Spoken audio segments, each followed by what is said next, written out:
A warm welcome to all of you to Anuradha Vedic Astrology.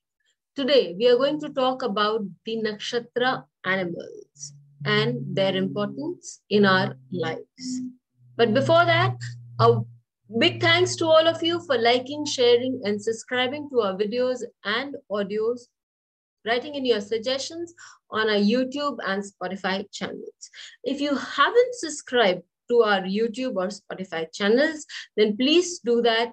And also don't forget to press the bell icon so that you can get all the information and the updates as soon as the videos and the audios are released.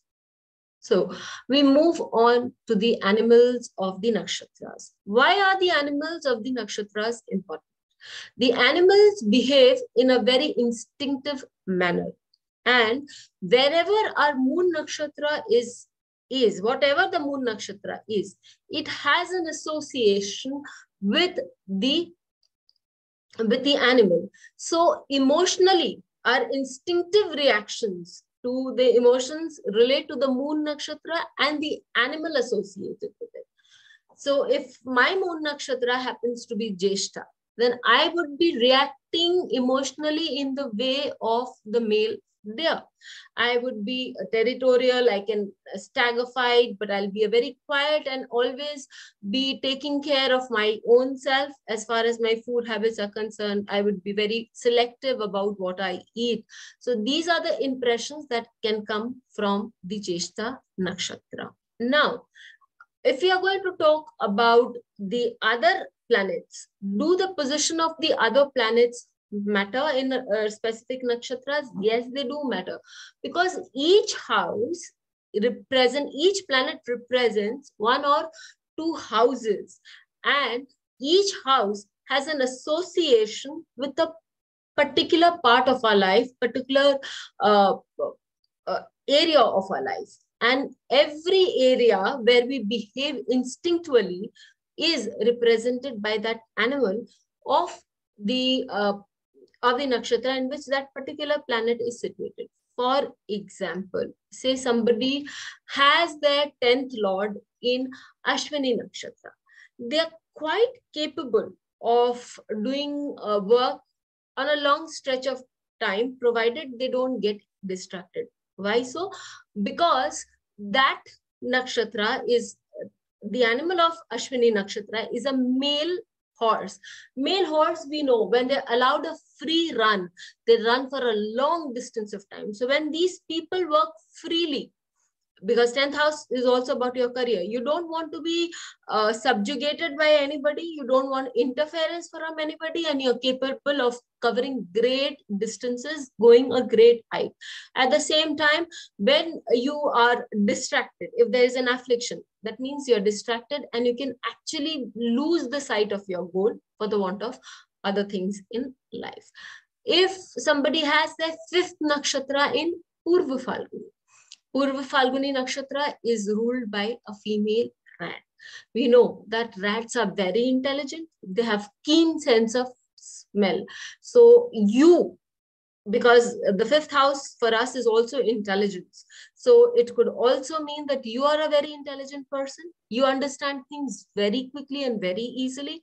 Or your children can be very intelligent. They can have very strong sense of smell, and their association of and their ability to differentiate smells is also very strong. Now, somebody has their 7th lord in Adra nakshatra. It could so matter that being ruled by the female dog gives a great sense of loyalty. So the person could be extremely loyal to their spouse, or their spouse can be very loyal to the person. There can be frequent fights because dogs also bark. Let's not forget that. So there can be frequent fights, but people will have a great sense of loyalty.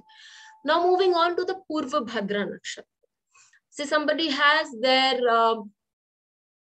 10th lord, or rather the 8th lord in the Purva Bhadra nakshatra. So somebody would be very territorial about their spouse's money, would protect their spouse's money, and yet give their spouse a great width in their way to accumulate money. Why? That's a male lion. The male lion generally does not interfere in the hunt of the female lion. But when it comes to protecting the female lion, yes, it will then stand tall and do the same.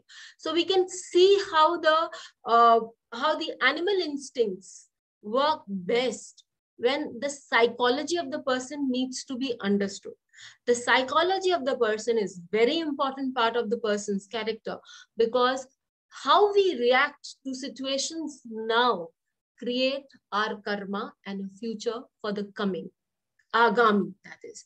So understanding the animal, working on the remedies, correcting the animal nature when there are afflictions to that planet, the shallow side of the animal nature will come up. So when we correct those animal instincts and get them on an even meal, we are actually correcting our karma, our nature, and then subsequently creating a better future for us. Do think about it. Put these points on your chart and let us know what other animal nakshatras you want to talk about. Till we meet with you again, Please hit the bell icon for fresh updates.